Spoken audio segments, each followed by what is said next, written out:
नमस्कार, देवभूमि के दंगल में आप सभी का स्वागत है। मैं हूं आपके साथ गरिमा वाजपेयी और देवभूमि के दंगल में आज बात करेंगे अवैध मदरसों पर सियासत जारी।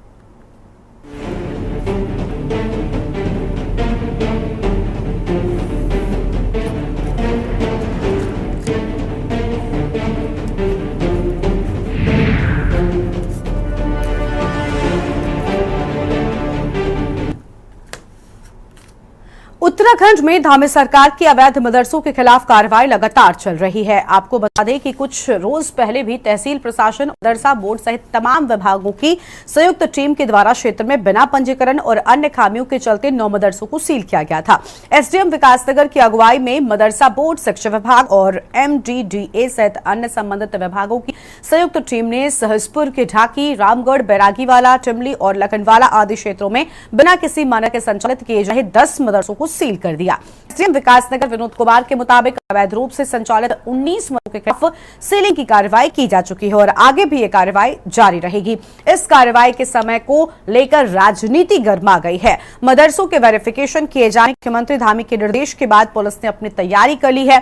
जिला स्तर समिति बनाई गई है और प्रदेश भर में मदरसों का वेरिफाई जाएगा। इसके साथ ही मदरसों की आपको बता कि मदरसों में अवैध फंडिंग की जांच कराई जाएगी। ये भी देखा जाएगा कि मदरसों में बाहरी राज्यों के बच्चे तो नहीं पढ़ रहे। आपको बता दें कि इससे पहले भी सरकार अवैध मदरसों को लेकर लगातार एक्शन में नजर आ चुकी है। आज इसी पर हम करेंगे चर्चा। खास मेहमान हमारे साथ में होंगे, लेकिन उससे पहले एक नजर आज के इस खास रिपोर्ट पर डालिए।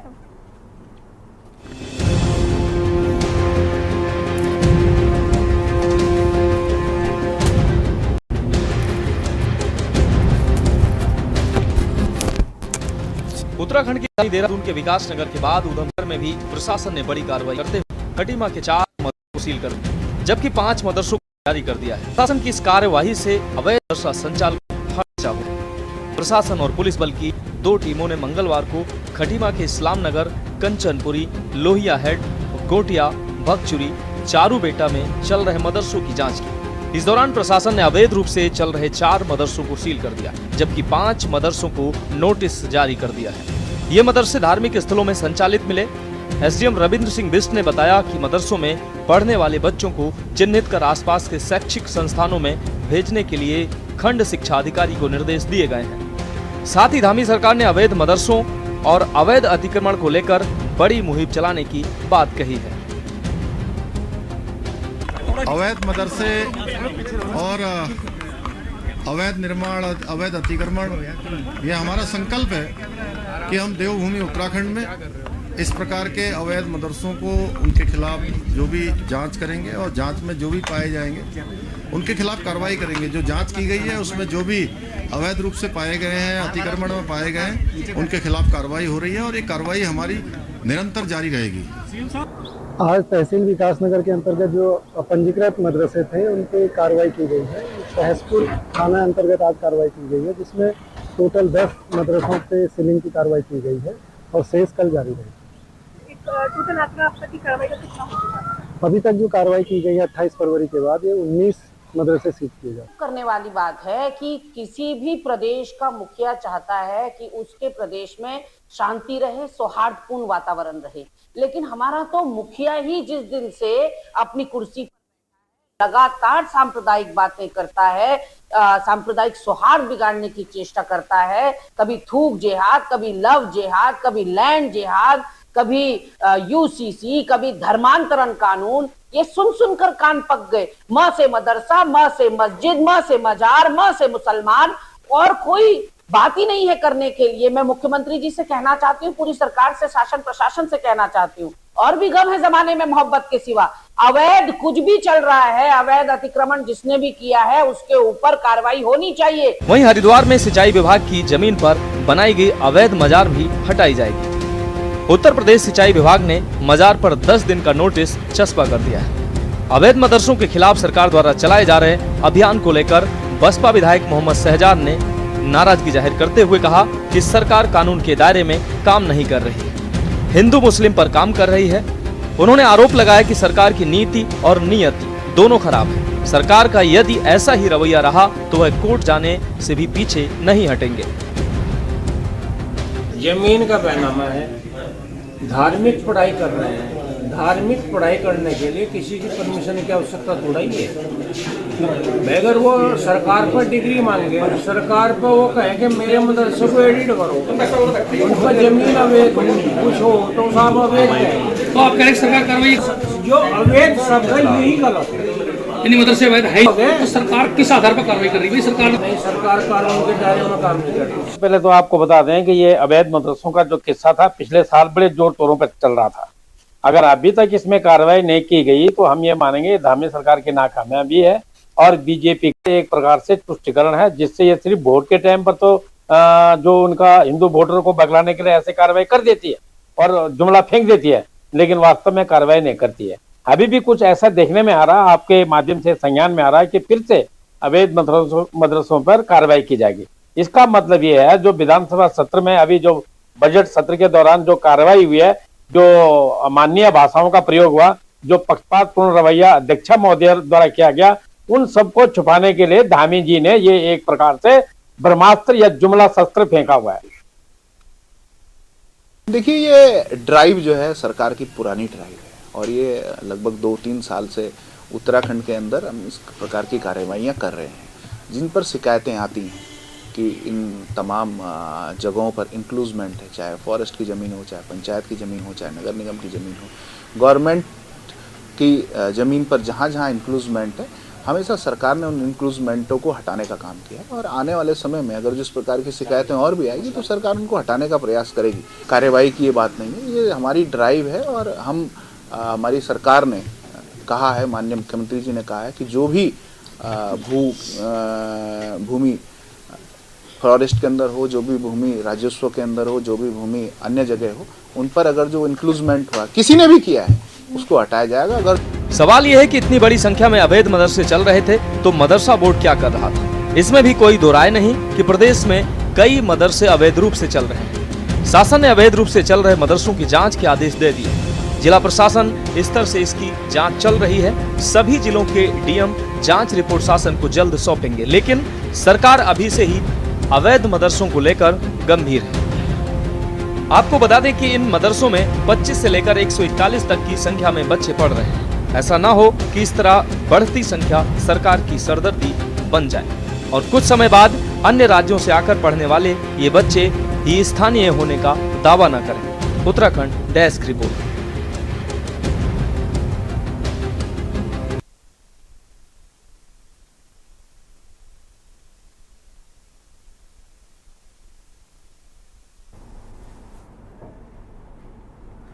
देवभूमि के दंगल में आज इसी मुद्दे पर हम करेंगे विस्तार से चर्चा। खास मेहमान हमारे साथ में जुड़ेंगे। तो देखिए, आज चर्चा होगी अवैध मदरसों को लेकर, क्योंकि लगातार सरकार अवैध मदरसों को लेकर कड़ा रुख अख्तियार करे हुए है और जिसके चलते राजनीति भी काफी तेजी के साथ में प्रदेश में देखने को मिल रही है। इसी पर आज विस्तार से होगी चर्चा। हमारे साथ में खास मेहमान होंगे।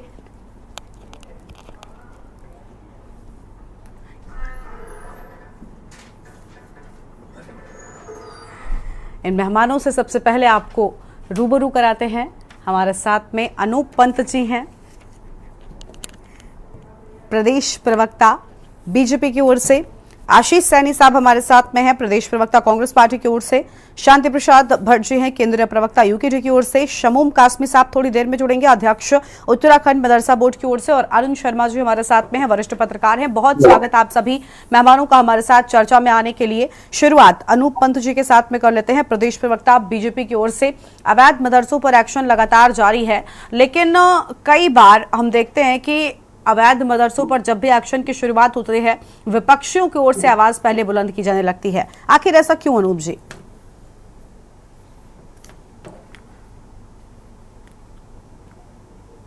अनूप जी, आवाज मिल रही है आपको?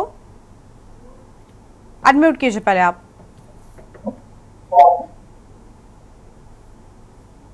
मेरी आवाज आप तक आ रही है? जी बोलिए सर। हेलो।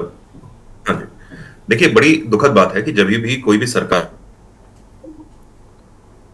अवैध, जिसके आगे अवैध लगा होता है, यानी कि जो सरकारी रूप से नहीं चल रही है या जिसमें सरकार का हस्तक्षेप होना आवश्यक है, उस तरह की कोई भी चीज अगर हम बंद करने की चेष्टा करते हैं तो उसमें जब भी विपक्ष जब सामने आता है तो एक अलग ही रुख लेके आता है। उसके सवाल कई प्रकार के हो सकते हैं कि जैसे कि पहले इस पर कार्यवाही क्यों नहीं हुई या इस पर कार्यवाही उचित रूप से क्यों नहीं हो रही है, किस तरीके की कार्यवाही है, इस तरीके के सवालों पूछ सकते हैं, परंतु उस तरह के सवाल नहीं पूछे जाते हैं। जो आज तक पूछे जा रहे हैं वो ये है कि जैसे कि कांग्रेस के जो प्रवक्ता हैं उनसे जिनका आपने अभी बाइट चलाई थी वो बोल रही थी कि अब म से मदरसा, म से मस्जिदीनी के ऊपर बात होती है, लेकिन इनमें से किसी के ऊपर आज तक वार्तालाप नहीं हुई है। बात हुई है अवैधता की। अवैध जब शब्द लग जाता है इसका मतलब है कि वह गलत है, उसमें कोई ना कोई गलत तरीके से उसका संचार, उसके तहत प्रयास होने की संभावनाएं बढ़ जाती हैं और इसीलिए अवैध जो भी होता है उसको नोटिस किया जाता है और कहीं ना कहीं उसको बंद करने की आवश्यकता किसी भी सरकार की, चाहे वो हमारी सरकार रही हो चाहे कोई भी आने वाली सरकार हो, उसमें यह आवश्यक हो जाता है। साथ ही क्योंकि ये जो हमारा राज्य है, ये राज्य कहीं ना कहीं अगर आप देखेंगे संवेदनशील कई मायनों में है। ये कई मायनों में इसलिए संवेदनशील है कि यहाँ पे पहाड़ी लोग रहते हैं। पहाड़ी लोग ऐसे हैं जो कि आज तक कई मायनों में जो हम बोले कि उत्तराखंड से बाहर जितनी भी व्यवस्थाएं थी, उत्तराखंड से बाहर जिस तरीके का समन्वय था, उस समन्वय को साथ में लेते हुए लेकिन अपनी अलग संस्कृति बनाते हुए चलते हैं। लेकिन उस संस्कृति के अंदर आपने कहीं पे भी देखा होगा, किसी भी जगह पे अगर कहीं पे भी पेनिट्रेशन होता है तो हल्के हल्के जो पेनिट्रेटर्स होते हैं उनकी संख्या बढ़ जाती है और जो वहां के लोग होते हैं वो कहीं ना कहीं इस पेनिट्रेशन का दंश झेलते हैं। साथ ही में हम बॉर्डर लाइन एरिया हैं, राष्ट्र के बॉर्डर लाइन एरिया हैं हम लोग, तो वहां पर भी इस तरह की जो अवैध कृतियां होती हैं, अवैध कार्यवाही होती है, तो उसके ऊपर लगानी आवश्यक है। सरकार ने ये काम किया है और मैं सीएम साहब का, सिंह धामी साहब की इस पहल का, यानी काफी समय से ये जो प्रोजेक्ट चल रहा है इसमें उनको लगातार सफलताएं मिल रही है और मैं पूर्णतः उनके समर्थन में हूं और मैं उनको इस चीज का साधुवाद भी देता हूं। ठीक है सर, लौटेंगे आपके पास में। आशीष सैनी जी हमारे साथ में है, प्रदेश प्रवक्ता कांग्रेस पार्टी की ओर से। आशीष जी, अवैध मदरसों पर एक्शन तो विपक्ष को क्यों टेंशन? अनम्यूट सर, पहले अनम्यूट कीजिए, उसके बाद बोलना शुरू कीजिए। जी धन्यवाद। मैं अपनी बात रखना चाहता हूं इस विषय पर कि हमारी आपत्ति किस बिंदु पर है, क्योंकि भारतीय जनता पार्टी उस बिंदु को डाइवर्ट करती है। ठीक है, हम ये कह रहे हैं कि जो मुख्यमंत्री जी जो जियो लिखित रूप से जारी करते हैं उसके अनुसार कार्रवाई हो।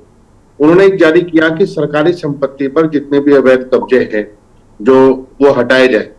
उसमें इरिगेशन और वन विभाग, दो क्षेत्रों पर, दो विभागों के जो अवैध कब्जे थे उन पर मुख्यमंत्री जी ने कार्रवाई करने की बात की और उसको कार्रवाई को करते करते लास्ट में वो लैंड जिहाद सब लेकर ढूंढ के लाए और उन्होंने मूल रूप से उस पर भी कोई विशेष ऐसी कार्रवाई नहीं कर पाए जो सम्मत हो, न्याय सम्मत हो।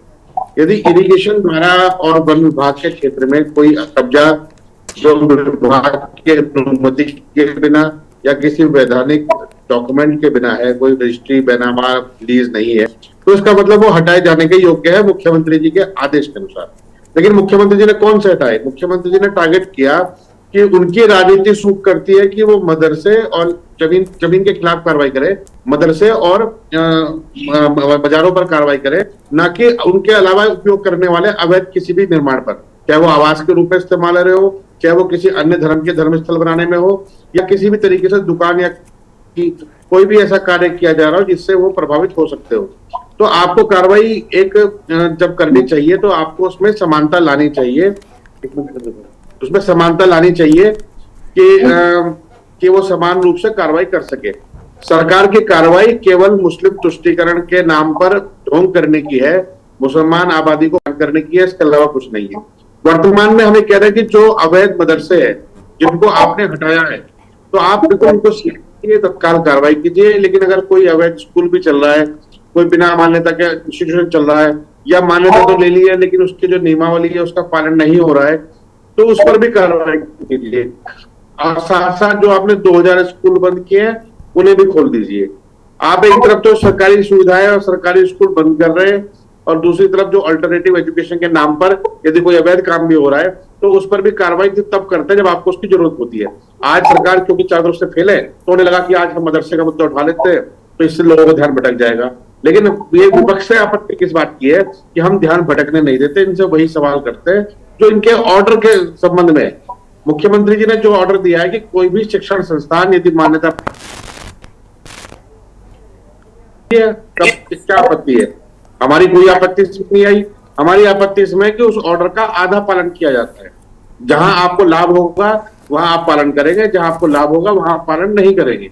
इससे जो जो जो नफरत और वैमनस्यता फैलती है, उसे सरकार को भले ही वोट का लाभ हो, लेकिन पूरे उत्तराखंड को कहीं ना कहीं उसमें समस्या का सामना करना पड़ता है।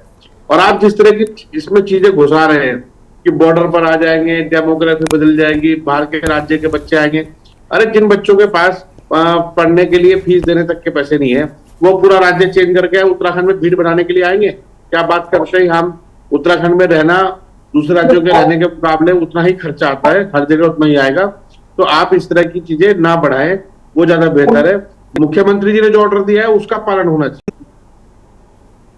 ठीक है सर, लौटेंगे आपके पास में। और मेहमान हमारे साथ में है शांति प्रसाद भट्ट जी, हमारे साथ में है केंद्रीय प्रवक्ता उत्तराखंड क्रांति दल की ओर से। आवाज मिल रही है शांति प्रसाद जी आपको?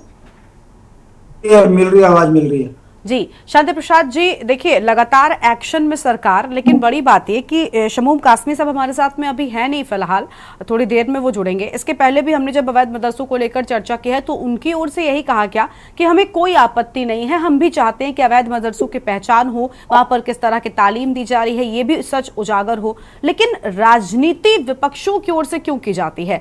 क्या अवैध मदरसों के नाम पर पक्ष विपक्ष दोनों राजनीति करने लग जाते हैं? जबकि खुद उत्तराखंड मदरसा बोर्ड के अध्यक्ष जब भी हमारे साथ में जुड़ते हैं वो यही कहते हैं, हालांकि आज अभी थोड़ी देर में जुड़ेंगे, फिलहाल नहीं जुड़ पाए हैं, लेकिन उनकी ओर से हमेशा ये बात कही गई कि मुख्यमंत्री के निर्देश में, उनके मार्गदर्शन में एक अच्छा काम हो रहा है। तो जब मदरसा बोर्ड के अध्यक्ष को आपत्ति नहीं है, मुस्लिम भाई जनों को आपत्ति नहीं है, तो फिर पक्ष और विपक्ष के बीच किस बात का मुद्दा छिड़ जाता है? और अवैध चीज की पहचान करने में, उस पर एक्शन लेने में हर्ज क्या है? देखिए गरिमा जी, इस बात को समझने की जरूरत है कि जब जब भाजपा फंसती है हिंदू मुस्लिम करती है। आज उत्तराखंड के अंदर इनके 3 बड़े नेता, विधानसभा अध्यक्ष रितु खंडूड़ी, प्रदेश अध्यक्ष महेंद्र भट्ट और बदतमीज किस्म के नेता प्रेमचंद अग्रवाल, ये फंसे पड़े हैं। एक गाली में, एक ने संसदीय कार्रवाई नहीं करी सही उस पे, और तीसरे जो है भारतीय जनता पार्टी के जो बदमिजाज प्रदेश अध्यक्ष हैं, जिनके मुंह से छुटभैया पता नहीं क्या क्या बोलते हैं। वो कहने का मतलब है इनके पुतले फूके जा रहे हैं, इनका जन विरोध है। भारतीय जनता पार्टी इनसे ध्यान भटकाने के लिए ये मदरसा कांड लेके आ गए। मैं पूछना चाहता हूं गरिमा, 13 साल से इनकी सरकार है, यदि मदरसे गलत तरीके से चल रहे थे तो जिनके आदेशों पे चल रहे थे उन पे क्या कार्रवाई करी? जिन नेताओं के संरक्षण में ये मदरसे बने उन पे क्या कार्रवाई करी? और 13 साल से आप बैठे हुए हो, अभी तक आप सिर्फ कार्रवाई के नाम पर केवल चस्पा रहे हो चिट्ठियां। कहने का मतलब है ये इनके लिए बड़ा मुफीद रास्ता है। जब जब भाजपा से जनता के सवाल का जवाब नहीं बनता, लग जाओ हिंदू मुस्लिम, कहीं लव जिहाद, कहीं थूक जिहाद, और जब सवाल जवाब करो तो फिर ये बगले झाँकते हैं। हमारा ये कहना है कि सरकार की संपदाओं पे यदि कोई अवैध बैठा है उस पर मुकदमा करो, जेल डालो, कौन मना कर रहा है? मगर जब रिस्पना पुल पर बात आती है तब आप अध्यादेश ले आते हो। जब आपसे कहा जाता है कि बिंदाल जो है नाले में कन्वर्ट हो गया, उसमें अवैध कब्जा हो गया, तब आपके मुंह में दही जम जाती है, तब आपको बोर्ड नजर आते हैं। जब हम कहते हैं कि आपके व्यापारियों ने शहर की तमाम सरकारी संपदाओं पर कब्जा करके मॉल बना दिए और अपने दुकानें बना दी, उसको खाली कराओ, तब आप चुप हो जाते हो। तो ये जो एक तरफा आपका जो कार्य करने का तरीका है, इससे संदेश गलत जा रहा है। वर्तमान समय आप देखिए, होली का त्योहार है, बड़ा पर्व समय है, ऐसे ही मुस्लिम समुदाय का रमजान का टाइम है। अरे इतनी नैतिकता तो रख लो भाई। तुमसे 12-13 साल में एक मस्जिद पे कार्रवाई नहीं हुई, एक मदरसे पे कार्रवाई नहीं हुई, अब ये रमजान के पावन समय पर आप कौन सा जहर घोलने का प्रयास कर रहे हो? और क्या गारंटी है कि आप इसमें कार्रवाई करोगे? सिर्फ आंख में धूल झोंक कर अपने नेताओं को बचाना बंद करो। प्रेमचंद अग्रवाल को बर्खास्त करते तो आपको इस तरीके की नौटंकी नहीं करनी पड़ती। दुख की बात है, पूरा प्रदेश आग बबूला है। कोई प्रेमचंद को गरिया रहा है, कोई रितु खंडूड़ी को गरिया रहा है, कोई महेंद्र भट्ट को गरिया रहा है, और भारतीय जनता पार्टी से जब कोई बनते नहीं रहा तो इनका जो पुराना एजेंडा है, जब जब फंसो हिंदू मुस्लिम करो, ये ठीक नहीं है। लोकतंत्र में अगर मुख्यमंत्री कार्रवाई के आदेश करते हैं तो वो सभी समुदाय के फिर ऊपर कार्रवाई होती है। सैकड़ों दुकानें उड़ जाएंगी देहरादून में भाजपा के कार्यकर्ताओं की, सैकड़ों मंदिर भी देखिए आपने अपने पूरे वक्तव्य में भाजपा के कार्यकर्ताओं को घेरा, कहीं ना कहीं आपने पहले ही ये बात कह दी कि देखिए जब कुछ नहीं बनता तब ये हिंदू मुस्लिम शुरू कर देते हैं, लेकिन ये हम कैसे माने कि ये जो विवाद हो रहा है ये हिंदू मुस्लिम की ओर से हो रहा है? ये भी अपने आप में बड़ी बात है ना, क्योंकि वो तो एक्शन ले रहे हैं। चलिए खैर, हम आपकी बात को और विस्तार से सुनेंगे। शमूम कासमी साहब हमारे साथ में अभी भी जुड़ गए हैं, बहुत स्वागत सर आपका, अध्यक्ष है उत्तराखंड मदरसा बोर्ड की ओर से। शमूम साहब, सीएम धामी सख्त हैं, लगातार सीलिंग की कार्रवाई की जा रही है अवैध मदरसों पर। ध्यान दीजिएगा, अवैध शब्द बहुत बड़ी चीज है और अवैध कुछ भी हो उस पर एक्शन होना ही चाहिए। क्या कहना चाहेंगे आप, क्या राजनीति बेवजह की जा रही है? अवैध मदरसों पर एक्शन को किस तरह से आप देख रहे हैं? क्या एक वर्ग के लोगों को निशाना बनाया जा रहा है? ऐसा कुछ आपको अंदेशा या भाव नजर आता है क्या सत्ता पक्ष की कार्रवाई में? नहीं, मैं बहुत ही विनम्रता के साथ ये बात कहना चाहता हूं कि जो लोग इसे राजनीति से प्रेरित कर रहे हैं वो गलत प्रोपेगेंडा कर रहे हैं, वही राजनीति करने का प्रयास कर रहे हैं। लीगल के ऊपर किसी के ऊपर कार्रवाई नहीं है, इलीगल पर कार्रवाई है। और आपको मैं बताना चाहता हूं कि माननीय मुख्यमंत्री श्री पुष्कर सिंह धामी जी के नेतृत्व में हम उन मदरसों को आधुनिकता से जोड़ रहे हैं और उनके अंदर डिसिप्लिन लाने का प्रयास कर रहे हैं, ताकि जो कांग्रेस ने अपने लंबे कार्यकाल के अंदर उन्हें महज वोट बैंक बनाया और उनके अंदर आरएसएस और बीजेपी का यही तो भय पैदा करके इन लोगों ने उन्हें वोट बैंक बनाए रखा।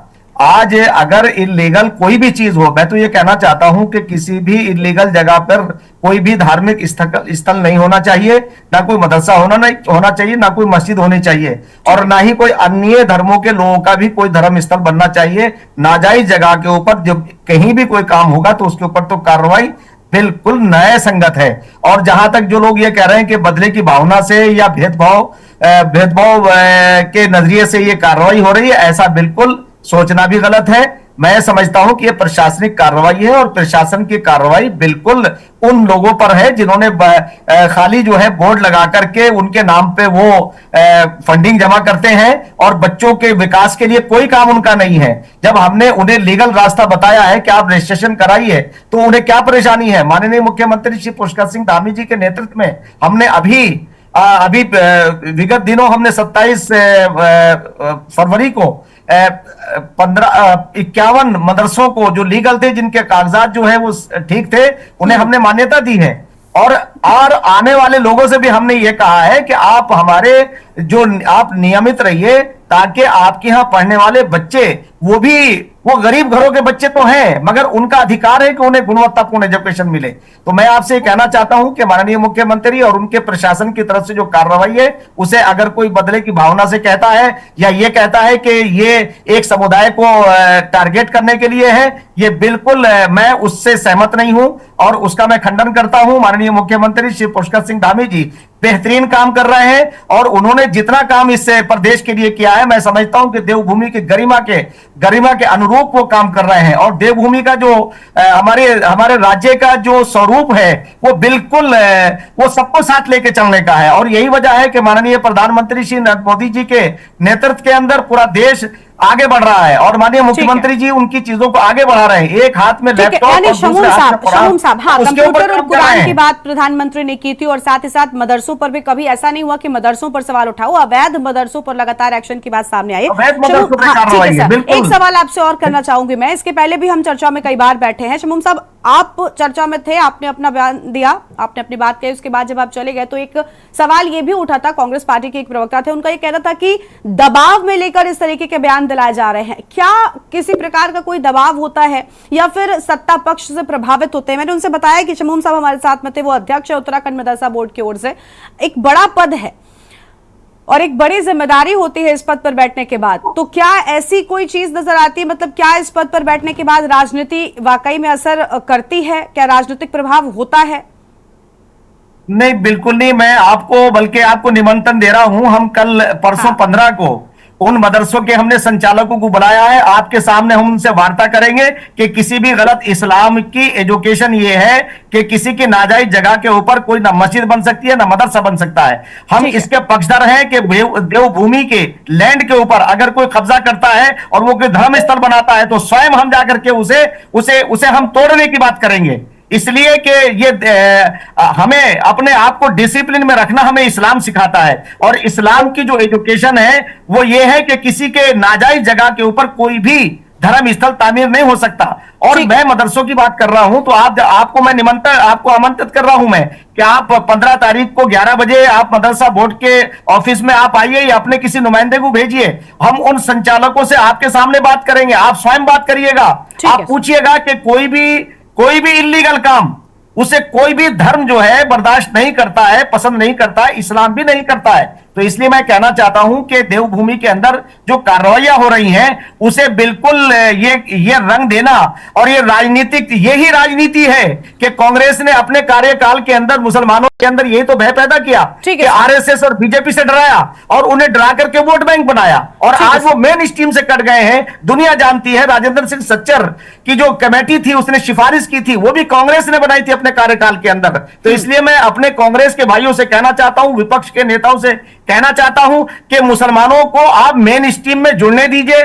आज की सरकार कहां उनके साथ कहीं भेदभाव कर रही है, आप पूछिए, आप एनालाइज करिए। आप ठीक है शमूम साहब, एक तरफ विपक्षी कांग्रेस पार्टी है जो खुद ये सवाल उठा रही है कि क्यों मदरसा अवैध मदरसों पर एक्शन हो रहा है, या फिर इस पूरे सरकार के एक्शन को लेकर सवाल उठा रही है, लेकिन दूसरी ओर खुद मदरसा बोर्ड के अध्यक्ष जो कांग्रेस पार्टी को कटघरे में खड़ा कर रहे हैं। इस पर हम अपनी चर्चा को आगे बढ़ाएंगे और विस्तार से करेंगे चर्चा, लेकिन उससे पहले देवभूमि के दंगल में एक छोटे से ब्रेक के लिए आप रुकते हैं, कहीं बच जाएगा फौरन।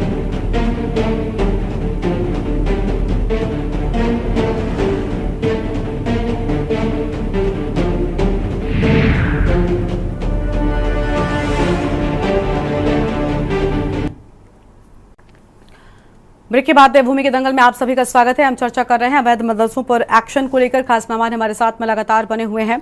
रुक कर लेते हैं अरुण शर्मा जी का, वरिष्ठ पत्रकार हैं। अरुण जी, आपने अभी सुन लिया, शमूम साहब कुछ और कह रहे हैं, आशीष सैनी साहब ने कुछ और कहा। ये कैसी स्थिति है कि जिसके लिए आवाज उठाई जा रही है वो कह रहा है हमें कोई दिक्कत नहीं है? आशीष साहब, और हम आपको सुनेंगे, लेकिन पहले अरुण जी को सुन लेंगे। अरुण जी। गरिमा, देखिए, जब किसी संस्थान का प्रमुख अगर अपनी चीजों को सामने रख के खुलकर अपनी बात रख रहा है तो मुझे लगता है कि वो उस पर हमको भी विश्वास करना चाहिए।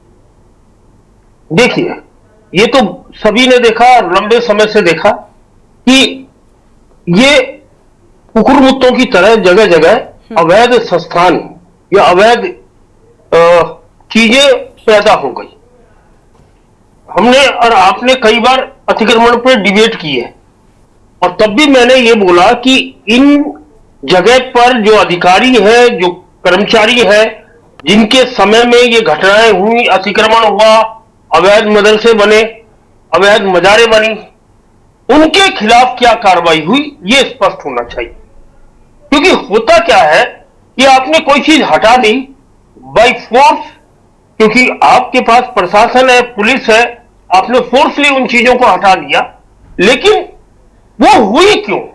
ऐसी नौबत क्यों आई कि नदियों के किनारे सारी जमीन पर आज अवैध कब्जे हैं, और वहीं इस तरह के संस्थान पैदा हो जाते हैं, जंगलों में हो जाते हैं, जो वन विभाग की भूमि है पूरी की पूरी।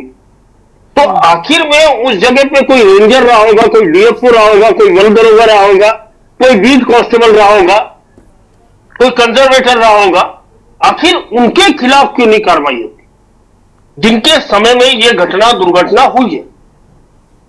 देखिए, ये कहना बहुत आसान है, लगातार कार्रवाई चल रही है, उधम सिंह नगर में भी चली है, आपके देहरादून में भी चल रही है, हरिद्वार में भी चल रही, सब जगह चल रही। जैसे जैसे जो इस तरह के मामले सामने आते हैं, प्रकाश में आते हैं, उनके ऊपर कार्रवाई होती है। लेकिन सवाल वही है कि आखिर रोकेंगे कैसे? जब तक जिम्मेदार लोगों पर कार्रवाई नहीं होगी तो सबक कैसा मिलेगा? आज आपने 10, 15, 20, 25, 50 बंद कर दिए, लेकिन वो हुए क्यों? मूल सवाल वही है। और जब तक उन लोगों पे भी कार्रवाई नहीं होगी, देखिए, इसको सियासी रंग देना, इसको धार्मिक रंग देना मेरे ख्याल से वो उचित नहीं है। अतिक्रमण अगर मंदिर का है तो भी गलत है, अगर मस्जिद का है, मदरसे का है तो भी गलत है। अगर वो मदरसे गलत हो सकते हैं तो वो स्कूल भी गलत है जो बिना मान्यता के चल रहे हैं, बिल्कुल, जो कब्जे की जगह पे चल रहे हैं। इसलिए कम से कम हमें अपने चश्मे का एक नंबर रखना पड़ेगा। ये नहीं है कि क्योंकि कांग्रेस और पार्टियां लगातार उनके पक्ष में खड़ी होती है तो इसलिए आप दूसरे पक्ष को बिल्कुल इग्नोर कर दे, वो भी नहीं चला जा सकता। और ये देवभूमि है भाई। अगर यहां इसी आड़ में अगर डेमोग्राफिक चेंजेस हो रहे हैं तो मेरे ख्याल से ये हम लोगों के लिए नुकसानदायक है। हमको एक चीज और ध्यान रखनी चाहिए कि केवल उत्तराखंड दो देशों की सीमा से जुड़ा हुआ है, नेपाल और चीन से। हमारे सामने सामरिक महत्व की चीजें भी है। अगर हमारे यहां चीजें चेंज होंगी तो कल हमारे साथ वो विदेशी स्थिति भी खराब हो सकती है, क्योंकि चाइना जो उसका अतिवादी रवैया वो बॉर्डर के आसपास तक सड़कें, ट्रेन नेटवर्क सारा खड़ा कर चुका और हम बार बार इस चक्कर में कि हमारे यहां आपदा आ जाती है, वो रास्ते टूट जाते हैं, वो पुल टूट जाते हैं, तो उस वजह से हम पीछे हट जाते। तो सवाल देश के महत्व का भी है, सवाल प्रदेश के महत्व का भी है। जी गरिमा। ठीक है, लौटेंगे आपके पास में। आशीष सैनी साहब कुछ कह रहे थे। आशीष जी, देखिए आप आवाज बुलंद कर रहे हैं अवैध मदरसों पर एक्शन को लेकर, बड़ी अच्छी बात है, लेकिन सर बड़ी बात यह कि खुद उत्तराखंड मदरसा बोर्ड के अध्यक्ष जी हमारे साथ में थे, आपने खुद सुन लिया। बड़ी बात है वो कांग्रेस पार्टी को लेकर कह के गए, कांग्रेस के पूर्व के कार्यकाल पर भी उन्होंने कई सारे सवाल उठा दिए। हाँ, देखिए एक शब्द होता है जो राजनीति में अक्सर इस्तेमाल किया होता है, वो है तनखैये। यानी जो तनख्वाह पे रखे गए लोग हैं। इस बात पर भी मैंने सुन लीजिए, मैं आपको बोलने का मौका दूंगी। पहले मेरा भी सवाल सुनते जाइए। मैं ये नहीं कह रही हूँ कि आपको बोलने का मौका नहीं मिलेगा। यही बात हुई थी जब इसके पहले भी शमूम साथ चर्चा पर बैठे तो कांग्रेस पार्टी के एक प्रवक्ता, आप नहीं थे, अन्य प्रवक्ता थे, उन्होंने भी यही कहा। जो आपने एक शब्द में सब कुछ कह दिया वही बात तब भी निकल के आई थी। तो ये मुझे लगता है कि ये एक सेफर साइड नहीं हो गया। नहीं, मैं थोड़ा सा गरिमा जी, अब आप आपसे मेरी कई बार डिबेट होती है अन्य विषयों पर। मैंने अपने वक्तव्य में जो अभी पहले दिया है, मैंने कहा कि मुख्यमंत्री जी ने जो ऑर्डर, जो जिस शब्दों में लिखा है उसी ऑर्डर का पालन किया जाए। पूरी कांग्रेस पार्टी और विपक्ष उनके साथ खड़ा है, इसमें तो कोई मेरे ख्याल में आपत्तिजनक चीज नहीं है। मुख्यमंत्री जी ने एक ऑर्डर निकाला है कि सरकारी जमीन, विशेष रूप से वन विभाग और हरिद्वार में या उधम सिंह नगर में इरिगेशन डिपार्टमेंट की जो प्रॉपर्टी है उस पर अगर अवैध कोई निर्माण है तो उस पर कार्रवाई की जाए, नंबर 1। और एजुकेशन संस्थान, चाहे वो सीबीएसई एजुकेशन का हो, चाहे स्टेट एजुकेशन का हो या फिर मदरसा हो, यदि उसकी मान्यता प्राप्त नहीं है तो उसको भी बंद किया जाए। इसमें भी हमें कोई आपत्ति नहीं है। तो हमारी आपत्ति तो पहले ही समाप्त हो गई। अभी मदरसा बोर्ड के जो चेयरमैन आए उन्होंने ये नहीं बताया कि 2011 में मदरसा बोर्ड का गठन हुआ, उसके बाद 2016 में इसमें संशोधन हुआ। उसमें स्पष्ट लिखा है कि जो मदरसा बोर्ड रजिस्टर्ड होगा, जो सरकार के नियमों का पालन करेगा, उसे ही आर्थिक सहायता भी मिलेगी, उसी को सब सुविधाएं मिलेगी। जो रजिस्टर्ड नहीं होगा उसे कोई सुविधा नहीं मिलेगी। ये ठीक ऐसे ही है कि मैं अपने घर में एक स्कूल खोल लूं और बच्चों को बुला के पढ़ाना शुरू कर दूं, लेकिन जब उनके एग्जाम आए या उनको कागज देने की, रिजल्ट देने की बात हो या टीसी देने की बात हो, क्योंकि मैं उस वक्त एक रजिस्टर्ड संस्थान चला रहा हूं तो मैं नहीं दे पाऊंगा। तो ये केवल ये इसलिए है कि चाहे वो स्कूल भी होगा तो भी प्रतिबंधित हो। मैं तो ये कह रहा हूँ कि जब 2000 स्कूल आपने बंद कर दिए, अभी हमारे पत्रकार महोदय ने कहा कि डेमोग्राफी चेंज हो रही है, आप वहां से स्कूल बंद कर देंगे, वहां पे सारे संस्थान हटा देंगे, वहां सारी व्यवस्थाएं समाप्त कर देंगे, तो वहां पे रहेगा कौन? अब बल्कि आपको तो चाहिए कि उत्तराखंड के लोग उत्तराखंड में रहे, पलायन रुके और उस पर काम हो।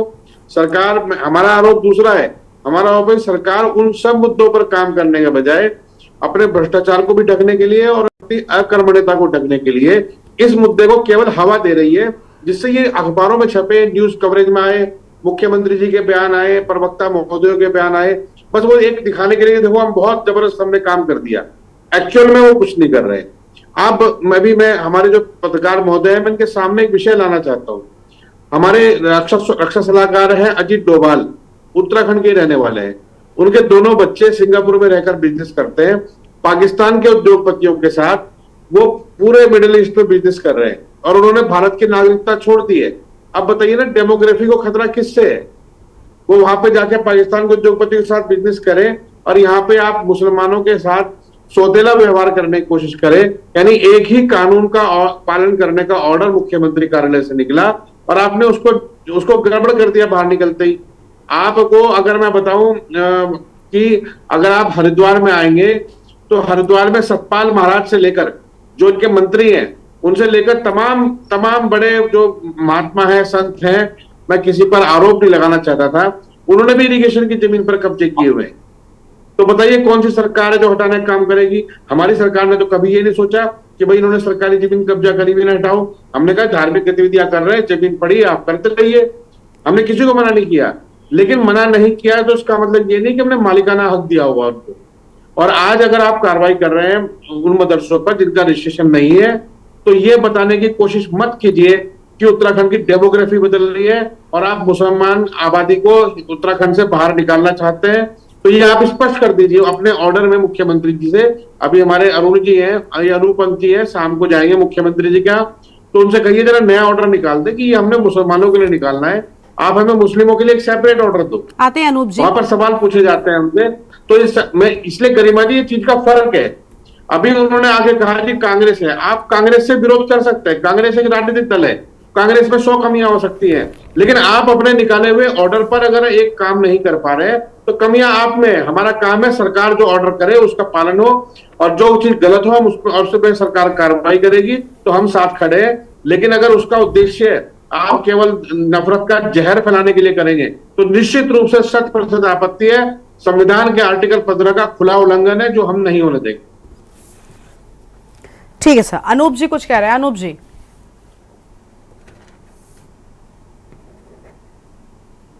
अनम्यूट कीजिए सर, पहले अनम्यूट कीजिए अनूप जी।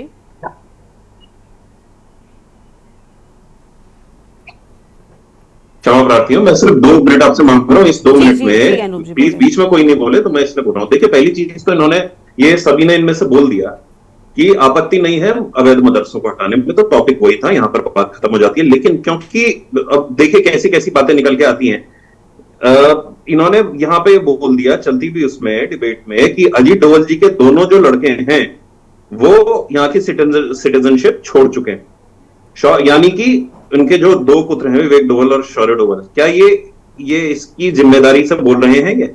और अगर ये जिम्मेदारी से बोल रहे हैं, कहीं ऐसा ना हो जाए कि जयराम रमेश ने जिस तरीके से पहले माफी मांगी थी, इन्हीं के पार्टी के थे जयराम रमेश, इन्हीं आर्टिकल्स के ऊपर में, इन्हीं बयानों के ऊपर में माफी मांगी थी। अगर ये माफी नहीं मांगने तैयार है तो फिर इसके ऊपर मैं पूर्णतः अपनी पार्टी की तरफ से कानूनी कार्यवाही करने के लिए तैयार हूँ। पहली चीज तो ये हो गई। मंत्रालय पर जाकर देख लीजिए, इन्होंने नागरिकता छोड़ दिया। ठीक है अभी देखिए मदरसों पर चर्चा कीजिए। अभी 2 साल पहले शौर्य डोभाल ने छोड़ी है। देखिए अभी मदरसों पर चर्चा कीजिए। आशीष जी आप शांत रहिए। आशीष जी प्लीज और लगेंगी। आशीष जी प्लीज आप शांत रहिए। बात आ गई कि उन्होंने बोला कि फॉरेस्ट डिपार्टमेंट की जमीन पे और इरिगेशन डिपार्टमेंट की जमीन पर जो कार्यवाहियां हो रही हैं वो मुख्यमंत्री साहब ने बोला था। जी बोला है, और उसके ऊपर सबसे ज्यादा कार्य करने वाले कौन थे? बीजेपी की टीम थी सर। कार्यवाही करने में हम लोग अपने इन्वेस्टिगेशंस करते रहे हर जगहों पर। कांग्रेस की कौन सी टीम ऐसी थी जो मुझे बता दीजिएगा कि कहीं से भी किसी ने भी इन्वेस्टिगेशन करी हो या रिपोर्ट करवाई हो? ये हम ही लोग थे जिन लोगों ने रिपोर्ट कराई थी, हम ही लोग थे जो लोग ड्राफ्टिंग्स में थे। ये लोग तो अपने वहां पे चेयर करते हैं और सिर्फ म से मदरसा और म से मस्जिद की बातें करते हैं। तीसरी बात मैं बोल दूंगा, अभी हमारे एक माननीय उत्तराखंड क्रांति दल के भी प्रवक्ता थे, उन्होंने गलती से एक चीज और बोल दिया। आप मेरे प्रदेश अध्यक्ष को अगर बदतमीज बोल रहे हैं तो फिर और मुझे बोल रहे हैं कि रिस्पना के ऊपर, हमारी पार्टी को अगर बोलते हैं कि रिस्पना के ऊपर कार्रवाई नहीं हो रही है, तो उस दिन रिस्पना की बस्तियां के ऊपर जब कार्रवाई हो रही थी तो यूकेटी झंडा लेके वहां पर क्या कर रही थी?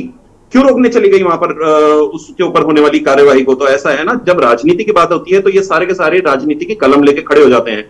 जब मदरसा बोर्ड का चेयरमैन यहाँ पर आके शख्स आकर यहाँ पे बोलता है कि हम इसके ऊपर राजनीति नहीं होनी चाहिए, अवैध कार्य जो भी होगा मदरसा बोर्ड के तहत अगर उनकी नजर उस पर जाएगी तो उसके ऊपर सख्त कार्रवाई होगी, तो ये उसे तनखैया बोल देते हैं। बिल्कुल अच्छी बात है, तनखैया बोलने की बात है, इनको स्वतंत्रता है, पर क्या वो गलत बात कर रहे थे? तो किस एटीट्यूड से ये बात कर रहे थे तनखैया होने की? क्या ये चाह रहे हैं? और एक बात और मैं इसमें स्पष्ट करना चाहूंगा, बात हो रही है अवैध मदरसों को हटाने की, तो हिंदू मुस्लिम का जो सबसे पहले शब्दावली लेकर कौन आ गया यहाँ पर मीडिया के ऊपर? क्या मीडिया गई उनके ऊपर हिंदू मुस्लिम बात करने की? उन्होंने सिंपल सी एक बात कही, टॉपिक है अवैध मदरसे को हटाया जाना चाहिए या नहीं हटाना चाहिए। बात हो गई खत्म, हटाया जाना चाहिए, इन्होंने भी बोल दिया, आगे उन्होंने भी बोल दिया। लेकिन जहर फैलाना हिंदू मुस्लिम करना, होली के समय पर इस तरह की बातें करना, इस तरह के नाटक और नाट्य शब्दों का प्रयोग कौन कर रहा है? या अपोजिशन को क्या इस चीज की बात करने का शोभा देता है क्या? ये अवैध मदरसे नहीं हटाए जाने चाहिए, अवैध मंदिर अभी अगर कहीं पे बना होगा तो नहीं हटाया जाना चाहिए, अवैध स्कूल भी बनाया जा रहा होगा नहीं हटाया जाना चाहिए। और वो इसलिए भी हटाया जाना चाहिए कि कम से कम एजुकेशन किस तरह की मिल रही है, किस तरह की पाठ वहां पे पढ़ाए जा रहे हैं, किस तरीके की बातें वहां पर हो रही हैं, क्या यहाँ पर कहीं और से फंडिंग तो नहीं आ रही है? अगर वो फंडिंग आ रही है तो किस वजह से आ रही है, उसका डेफिनेशन क्या है, उसका इंटेंट क्या है, ये सारी चीजें मालूम करने का सरकार का पूरा कर्तव्य होता है। अपने कर्तव्य के बीच में आएगा तो उसके ऊपर इसी तरीके से कार्यवाही होगी। हमको बात करते हैं कि अवैध चीजें नहीं हटाने की, मैंने अवैध तरीके से कब्जे हो रहे हैं और पार्टी उसके ऊपर कार्यवाही नहीं कर रही है। ये दो पार्टीज इस तरह की बातें कर रही है। मैं कोटद्वार से शुरू करूंगा, इनके विधायक थे उस समय में, पटरी के पीछे की तरफ नेगी जी उस टाइम पे विधायक थे। वहां पर क्या कार्यवाहियां हुई, वहां पर कितने लोग बसाए गए, कितने लोग बिजनौर से बसाए गए, कितने लोग नजीबाबाद से बसाए गए, जिनके ऊपर आज की डेट में हम लोगों को एक्शन लेना पड़ रहा है? क्या ये बातें लोगों से छुपी हुई हैं? और मैं फैक्ट करके बात करता हूं मैडम, अभी तक जितने भी लोग यहां पर बोले हैं उनमें से किसी ने फैक्चुअल बातें नहीं करी। और मैं एक फैक्चुअल बात और कर दूं, यहां पर यूकेडी के इससे पहले जो अध्यक्ष रहे हरिद्वार में, उनका घर कहां बना हुआ है? उसके ऊपर जो कार्यवाही चल रही है सरकारी, वो किस तरह से बंद हुई और जो कोर्ट में कार्यवाही हुई वो किस तरीके से बंद हुई? क्या उसके ऊपर पूर्ण डिसीजन आया? क्या ये इतने ही अगर स्पष्ट हैं तो खोल लें अपने अध्यक्ष के ऊपर, पुराने अध्यक्ष के ऊपर में वो पुराना केस, माफिया मांग के तो वो वाले केसेस बंद हुए थे, है ना? तो मैं बात ये नहीं कर रहा, मैं सिंपल सी एक बात कर रहा हूं, जब हम फॉरेस्ट की जमीन की भी बात करते हैं तो हम ही लोग, क्योंकि उन केसेस में मैं भी उसका एक प्रत्यक्ष शामिल रहा हूं, मैंने तो उसके ऊपर कार्य किया है, इसलिए मुझे पता है कि किस तरीके से कौन कौन लोग वहां पर खड़े हुए थे जब पेड़ों को कटाने की बात होती है। और जिस तरह से अगर कोई डिपार्टमेंट भी इस तरीके के वाक्यात आगे करता है तो उसका भी मैं एक हिस्सा रहा हूं। अपनी सरकार से बात करी है, बाकियों से बात करी है, किस तरीके से कानूनी एंगलों को दरकिनार करके हम लोग उन प्रोटेक्शन के लिए दिन भर सड़कों पर घिसते रहते हैं, अपने दिमाग को, अपने हाथों को, अपने पैरों को, तो उसके ऊपर भी कार्रवाई होती है। और इसके साथ मैं ये भी प्रस्तुत कर दूं कि ऐसा नहीं है कि यूकेडी के या कांग्रेस के कुछ और लोग जो हैं वो इस पर नहीं आए होंगे, आए हैं, अपने राजनीतिक हथकंडों को लेकर नहीं आए, सड़क पर चलते हुए आए हैं, कार्य करते हुए में आए हैं, तो उन लोगों का पूर्ण तरह से सम्मान है। लेकिन जब आप शब्दावलियों का प्रयोग करते हैं ना, जब आप मेरे अध्यक्ष की वाले बात कर रहे हैं या फिर जब आप बात कर रहे हैं कि जहर फैलाने की बात हो रही है, समाज में इस तरीके का कटु सत्य की बात हो रही है, तो कटु सत्य यह भी है कि जब आप लोगों ने इतने सारे लोगों को वहां पर भर दिया था, जिन लोगों का ना कार्ड बना है ना उन लोगों का यहाँ पे डेमोग्राफिक एक्सेप्टेंस थी उस समय की, यानी कि वो लोग मुंबई से आए हैं, वो लोग महाराष्ट्र के किसी एंगल से आए, पुणे से आए हैं, बांग्लादेश से आए हैं, तो यही हमको नहीं पता था। तो वो लोग क्या करेंगे, हल्के हल्के वो लोग जब अपनी कार्यवाही आगे बढ़ाते हैं तो आप लोग झंडे लेके उनको प्रोटेक्ट करने के लिए खड़े हो जाते हैं। आपको यही नहीं पता है कि वो उत्तराखंड के हैं, यूपी के हैं, बांग्लादेश के हैं, महाराष्ट्र के हैं, कहां के हैं, परंतु खड़े हो जाते हैं क्योंकि आपको सिर्फ एक चीज दिखाई देती है कि वो मुस्लिम है। इस वजह से ये जो हर बार की बात होती है, इस तरह की डिबेट जिसमें कि लॉजिकल एडमिनिस्ट्रेटिव, हम यहां पर बात कर सकते थे एडमिनिस्ट्रेटिव फेलियर की, जैसे कि हमारे पत्रकार महोदय जी ने बताया था administrative failures, yes I totally agree कि एडमिनिस्ट्रेटिव फेलियर्स अब नहीं होने चाहिए। किस वजह से ये बन गए, आपकी हमारी भी आंखें खुली थी ना, हम लोगों, मैं अपने ऊपर भी वो लगा रहा हूं कि हमें भी पता है कि खुली थी, हमको पता चल रहा है ना इस समय, तो हमें उसके ऊपर एक्शन लेना चाहिए। जिन लोगों की वहां पर उस समय ड्यूटी थी, उस समय उनके राज्य में इस तरह का काम कैसे हो गया, उसकी क्या कोई रिपोर्ट उन्होंने बनाई, अगर उनकी रिपोर्ट आगे गई थी तो उस रिपोर्ट के ऊपर क्या कार्यवाही हुई, इसका पूरा संज्ञान लेना उचित है और इसके ऊपर हम लोग जरूर कार्यवाही करेंगे। जैसा कि आपको पता है, इससे पहले आप लोगों की डिबेट्स, आपकी डिबेट्स में, आपके चैनल की डिबेट्स में जब भी इस तरह की बातें हुई हैं, इस तरह की बातों को मैं हमेशा अपने स्तर से भी और अपनी टीम के स्तर से भी आगे लेके गया हूं और इंस्टेंट एक्शन हुआ है। पिछली बार भी मदरसा बोर्ड के जो विषय उठा था उसके ऊपर जो डिबेट हुई थी उस पर हम लोगों ने कार्यवाही करी थी और इंस्टेंट आप लोगों के उस पर्टिकुलर डिबेट की, मुझे जहां तक याद है ये शायद अगस्त सितंबर के आसपास की बात रही होगी, उस समय एक डिबेट रही थी और उसके बाद में इंस्टेंट एक्शंस हुए हैं। लेकिन जब कोई आदमी कार्य कर रहा है, जब मदरसा बोर्ड का व्यक्ति यहां पर आता है और वो कहता है कि भाई मेरी ड्यूटी है, वो तनख्वाह है, बिल्कुल है, तनख्वाह में है वो, लेकिन अपनी तनख्वाह के साथ जस्टिफिकेशन कर रहे हैं, बोल रहे हैं कि अगर कोई मदरसा गलत तरीके से वहां पर लगाया गया है तो उसका हटना अनिवार्य है।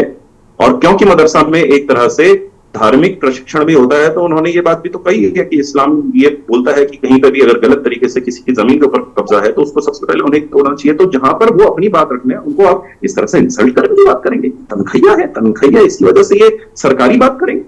अरे वो आदमी अपने अपनी जॉब को जस्टिफाई कर रहा है, ईमानदारी प्रस्तुत कर रहा है, परंतु आप उसे मुसलमान मानना बंद कर देंगे क्योंकि वह आपके राजनीतिक संरक्षण के तहत कार्य नहीं कर रहा है, आपके राजनीतिक आपके प्रतिबिंब नहीं है। धन्यवाद।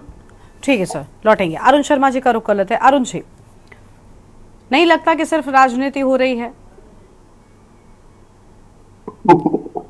गरिमा, वो तो सामने दिख रहा है।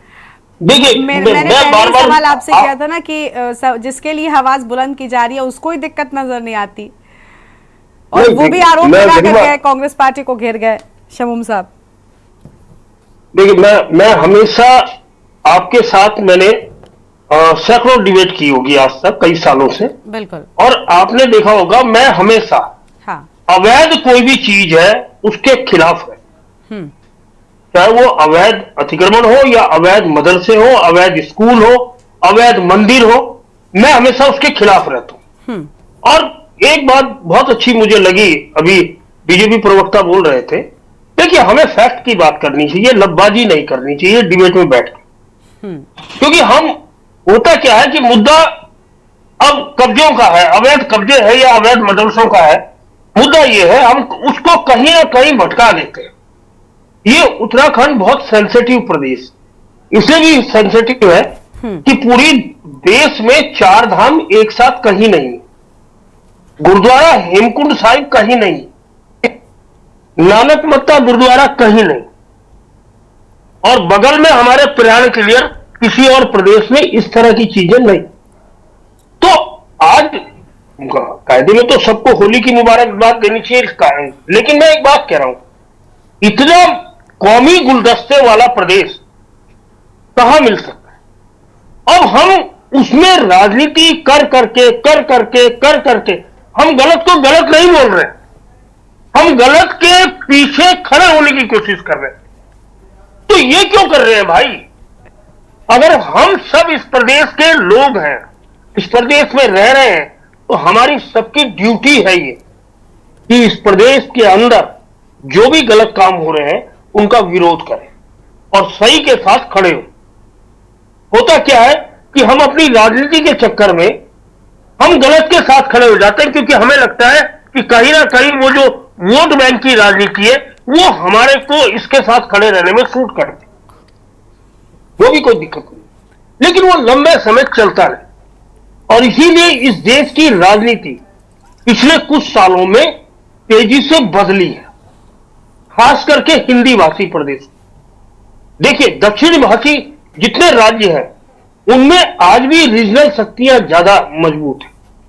उत्तराखंड में दिक्कत यह हुई कि जो रीजनल फोर्स थी सबसे बड़ी यूकेडी, वो कहीं ना कहीं जनता को यह विश्वास दिलाने में कामयाब नहीं हुई कि वो ही उत्तराखंड के असली हितैषी, और उसका नुकसान पूरे प्रदेश को हुआ।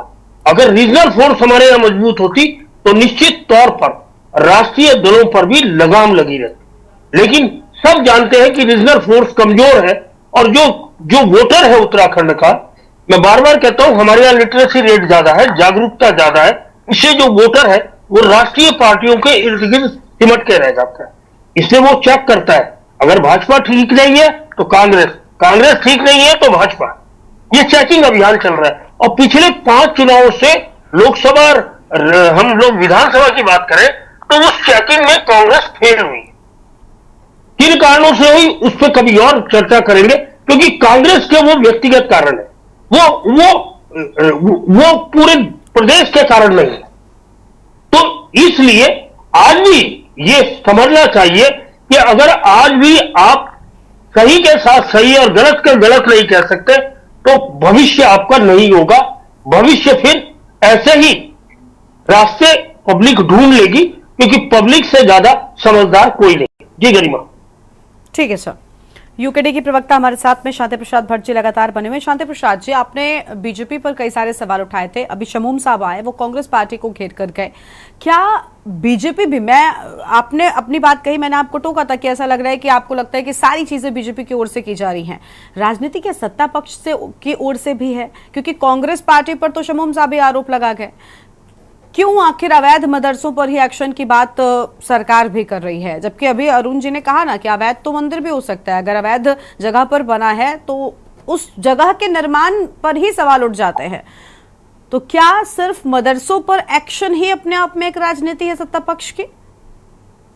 गरिमा, जो मैं बोलूंगा चैनल पे बैठे जितने प्रवक्ता हैं, यदि बात को काट देंगे तब मानूंगा कि हाँ, उत्तराखंड क्रांति दल के नेता होने के नाते मैं गलत बोल गया।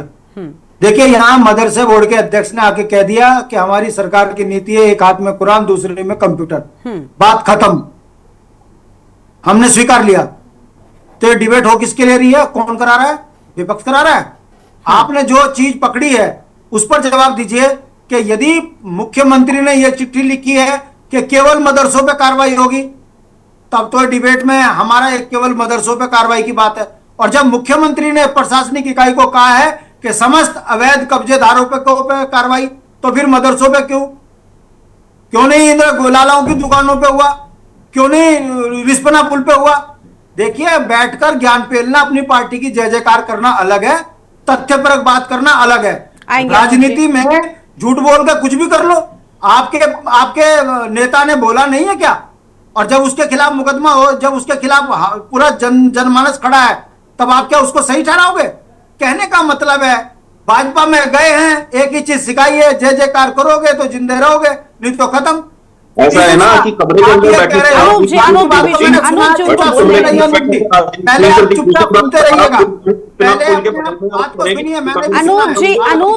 अनूप जी देखिए उनको बोलने दीजिए, आप बीच में मत बोलिए प्लीज। अनूप जी निकलते हैं ना, अनूप जी प्लीज अनूप जी बीच में नहीं बोलिए।